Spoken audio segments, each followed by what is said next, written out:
And describe you as a perfectionist, you know, who harps on every little detail with them. How do you maintain that while also having, you know, extra responsibilities? I just do that with everybody now.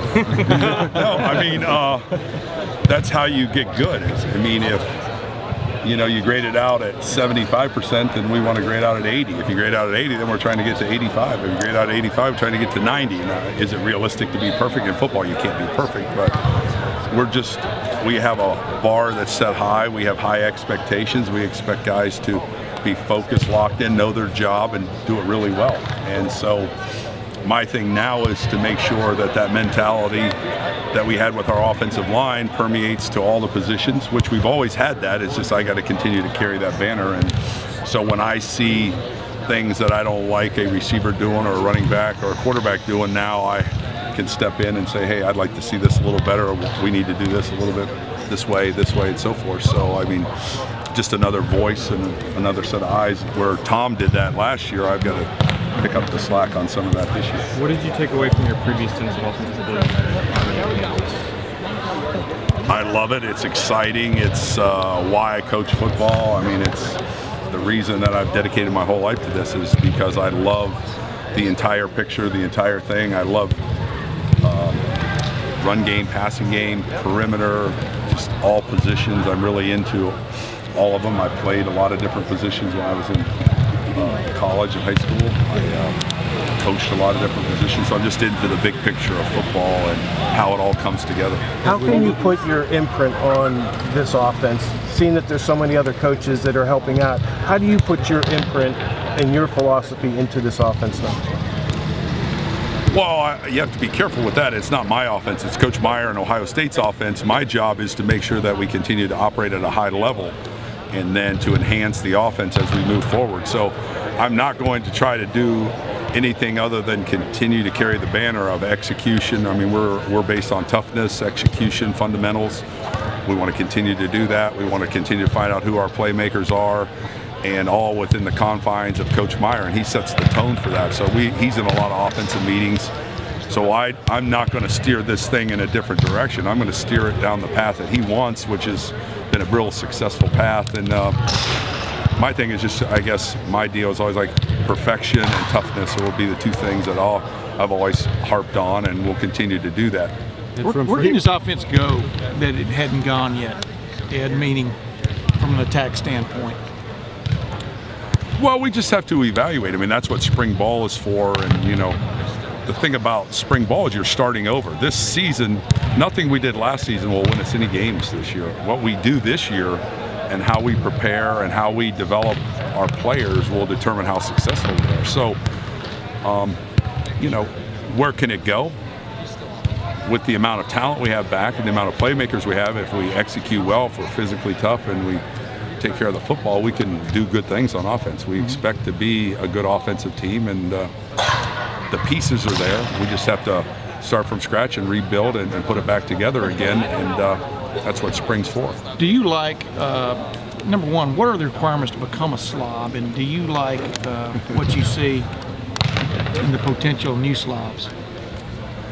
Well, yeah, I like Jamarco Jones and his progress. He's making great progress. I like Marcellus and the progress that he's making.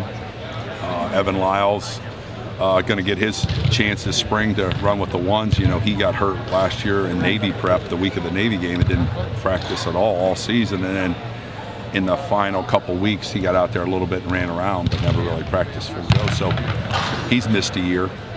So we really need those three guys to develop. I mean, some of the other guys are out for spring, you know. I mean, Brady Taylor's had off-season shoulder surgery, so he's not practicing, and he'll be ready for the summer, but his time will come later. But those are the guys that need to develop, and then Demetrius Knox is not practicing, so, you know, we would have loved to have that. Jacoby's not, yeah. Jacoby, you know, he's a vet, but I mean, he's not practicing, but we miss his leadership and his toughness and just helping organize and run things. He's like the quarterback of the O-line, so we miss that a little bit. Is Chase, though, is it okay to assume that Chase is sort of like the guy at right tackle to begin with, at least? I mean, you know what I mean? Yeah, the off-season, very talented, came on, you know, he was a D lineman.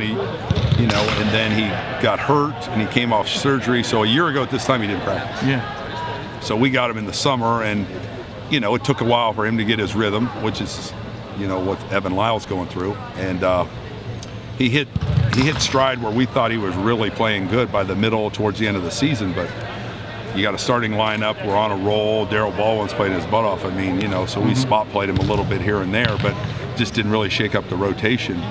But I mean, he was ready to be a starter towards the end of last year, and if he keeps doing what he's doing, he'll be able to, you know, take that position over. But Jamarco Jones is not by any means just going to let him have it. So, Coach, I mean, just a difference in age and where they're at, fifth-year guy versus second-year guy. Yesterday's situation with Braxton, do you expect that to be any kind of an issue, or is it much ado kind of about that? I'm not really involved in that. I kind of caught it a little bit, so I don't really have any comment on that. So do you like the chemistry, the slobs on and off the field? Yeah, I love the chemistry of those guys. They're great people. I love being around them. They're part of a family that we're all part of. I mean, those guys are great kids, and that's why we have a great room and so forth. Are you an honorary slob, king of the slobs? What is your slob-related? I don't know where that name came from because I didn't give them that, but I'm the head of them, so you know, I'm an honorary. But I mean, I'm also trying to lose 10 pounds, so you know, they're always trying to gain their weight. But yeah, it's just, you know, because they're so big. I mean, they're human garbage disposals.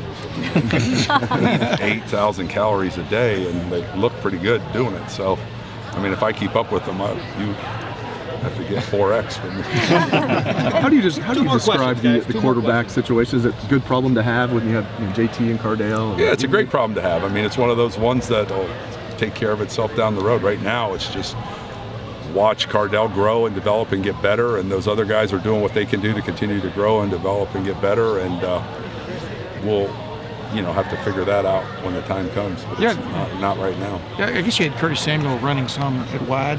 Yeah, well, he's a guy we're trying to evaluate as a playmaker. We think he's got very talented, and you know, you got to get your playmakers on the field. So he has good hands. He can run routes.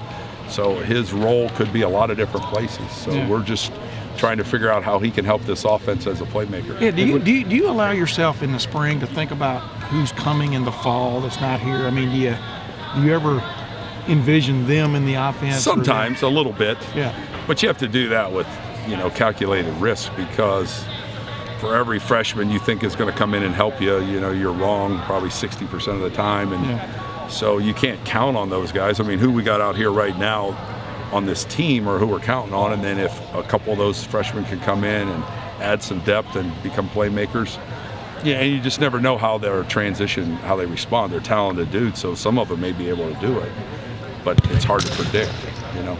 And when you go from Fragel, Decker, Baldwin, it seems like every year right tackle is just the position we're talking about. Is that coincidence or a point of pride that you're plugging in a guy every year and they're both?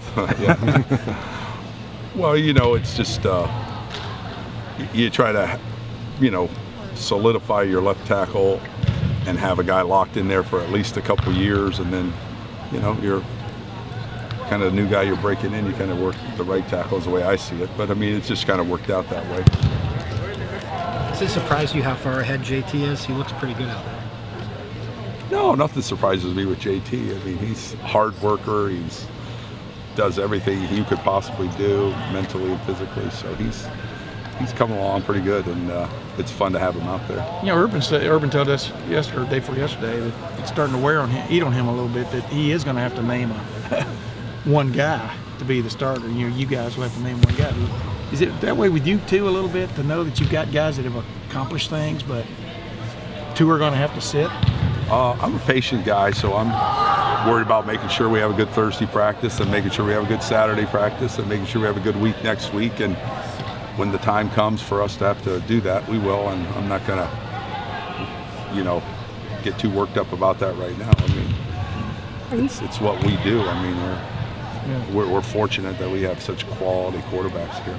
Are you seeing the side to Urban that you haven't before, now that you're, as you put it, running his offense? Do you run into him a little more often, or is it just your relationship the same as it ever was? We have a great relationship because we believe in the same thing, so I didn't have to change to become a good member of his staff. I just had to understand his terminology and how he wants to do business, but philosophically we're right on the same page. That's been good. We have a good relationship professionally and off the field as well. And so that part, yeah, like you said, we probably have more dealings with each other just to make sure that things are going along as he would like them to be, and get my input and he gives me his input. So yeah, we probably have more communication, and it's all positive. Because but I mean, I'm not seeing anything I haven't seen. I mean, we're driven to try to be really good and demanding and get this team ready to have a good season. Coach, thank you very much. Okay, thank you. Thanks, guys.